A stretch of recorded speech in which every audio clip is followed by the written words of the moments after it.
Hello everyone, I am नवीन कुमार और यहाँ पर एक कंपनी है जो कि रेलवे के लिए इलेक्ट्रॉनिक आइटम्स बनाती है।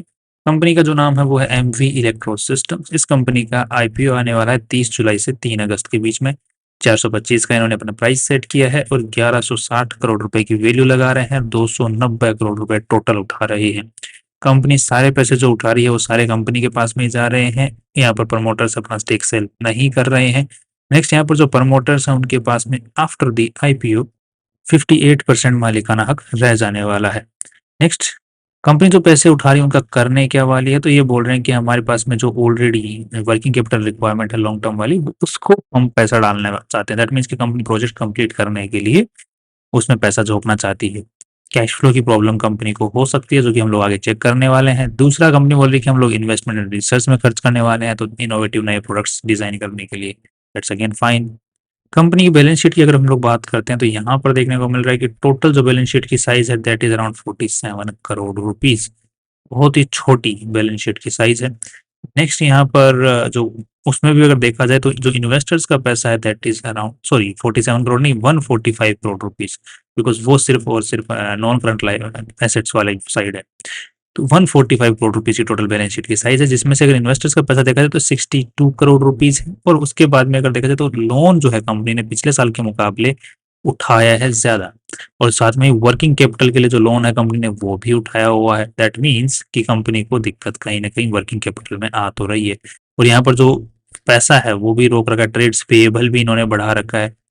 अब ये पैसा दिक्कत कहाँ आ रही है, तो यहाँ पे देखना है कंपनी के रेवेन्यूज किस तरीके से उसके समझने की कोशिश करते हैं। यहाँ पे 50 करोड़ का रेवेन्यू था 24 में, फिर 62 करोड़ का हुआ, फिर अगेन 50 करोड़ का। दैट मीन्स कि यहाँ पे कंपनी के रेवेन्यू फुलफिल करने, मतलब जो ऑर्डर्स हैं उनको फुलफिल करने में दिक्कत आ रही है।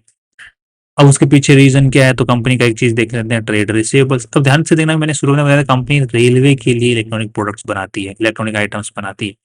तो यूजुअली जब सरकारी कंपनियां इन्वॉल्व होती हैं तो वहाँ पे ट्रेड रिसीवेबल्स एक बहुत बड़ा प्रॉब्लम रहता है। तो यहाँ पर देखने को मिल रहा है कि 12 करोड़, 14 करोड़ और 10 करोड़ ट्रेड रिसीवेबल तो प्रॉब्लम नहीं है। तो इसका मतलब इन्वेंट्री, तो इन्वेंट्री यहाँ पर देखने को मिला 24 करोड़, 31 करोड़ और सीधे 67 करोड़ रुपीज। तो इन्वेंट्री कंपनी को ऑब्वियसली बात है कि जो प्रोजेक्ट ले रही है उनके अकॉर्डिंग ही खरीदा है कंपनी ने, माल भी खरीदा हुआ है। तो समस्या है कहाँ, कंपनी का रेवेन्यू क्यों नहीं बढ़ रहे हैं। तो पिछले साल के मुकाबले यहाँ पर कंपनी ने खुद ही बताया है कि हमारा रेवेन्यू डिक्रीज देखने को मिला है 21% से, वो भी ऑपरेशन वाइज। तो इनको कम टेंडर मिले हुए हैं जिसकी वजह से इनके रेवेन्यूज नहीं बढ़ पाए। तो कंपनी के पास में टेंडर ही नहीं है, टेंडर नहीं है तो काम नहीं है, काम नहीं है तो कंपनी का रेवेन्यू कहाँ से आएगा। अब मुझे ये समझ में नहीं आ रहा कि कंपनी ने अपनी वैल्यू जो लगाई है 1200 करोड़ रुपीज के आसपास में लगाई है, और कंपनी के पास में 50-60 करोड़ तक के भी टेंडर नहीं है। तो नेट प्रॉफिट कहाँ से निकले, उसमें भी कंपनी को कैश की किल्लतें हो रही हैं। वर्किंग कैपिटल, अब वर्किंग कैपिटल तो तब होगी जब टेंडर्स होंगे, टेंडर्स होंगे राइट। काम करने के लिए काम होगा तो पैसे वर्किंग कैपिटल में डालोगे कहाँ पे, पहले ही टेंडर्स नहीं है ना। आई डोंट अंडरस्टैंड कंपनी ने इतनी वैल्यू खुद की लगाई किस बात की बेसिस के ऊपर में, सिर्फ इसलिए कि कंपनी रेलवे को माल सप्लाई करती है। रेलवे का नाम यूज होता है तो उसके साथ में कंपनी के रेवेन्यूज जो हैं, अगर कैश फ्लो में थोड़ी बहुत दिक्कत आती भी है तो उसके जो रेवेन्यूज हैं वो बढ़ते हुए होने चाहिए कि हाँ हमने इस बार ये टेंडर मिला, हमको नए टेंडर्स मिल रहे हैं, हम लोग कॉम्पिटिटिव बिडिंग कर रहे हैं, हम लोग किसी तरीके से जान पहचान करके कुछ भी तरीके से माल रेवेन्यूज एंड प्रॉफिट्स लेके आ रहे हैं बिजनेस के अंदर में, तब जो है उतनी वैल्यू लगती है। 50 करोड़ रुपए का रेवेन्यू करने वाली कंपनी है, 1100 करोड़ 1200 करोड़ रुपए की वैल्यू लगा रही है। I don't understand that.